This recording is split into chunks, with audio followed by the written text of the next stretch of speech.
भजन करते हैं यहाँ पे। ভারতের উত্তরাখণ্ডের দেরাদুনে প্রকাশ্যে ভজন ও ধর্মীয় সঙ্গীত গাইতে গাইতে একটি মাজার ভেঙে গুড়িয়ে দিয়েছে বাজরং দলের কর্মীরা। কেবল মাজার ভাঙচুরি নয়, ভাঙা স্থানে এবার শিব মন্দির নির্মাণের ঘোষণা দিয়েছে তারা। ছড়িয়ে পড়া ঘটনার ভিডিও ঘিরে শুরু হয়েছে তোলপাড়। ভিডিওতে দেখা যায় প্রথমে কয়েকজন যুবক মাজারের ওপর বিছানো সবুজ রঙের চাদরটি সরিয়ে ফেলে।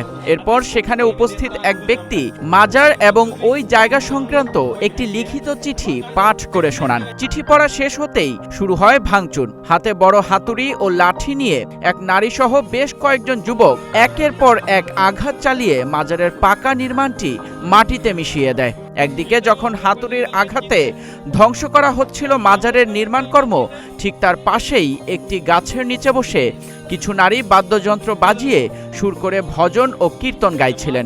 মাজারটি পুরোপুরি গুড়িয়ে দেওয়ার পর বাজরং দলের কর্মীরা দাবি করেন এটি অবৈধভাবে নির্মিত হয়েছিল এবং সেখানে দ্রুতই শিব মন্দির গড়ে তোলা হবে। মেহেদি ইসলাম সোহাগ, গ্রিন টিভি ডিজিটাল। अब हमारे बन रहा है यहाँ पे भोला जी का मंदिर।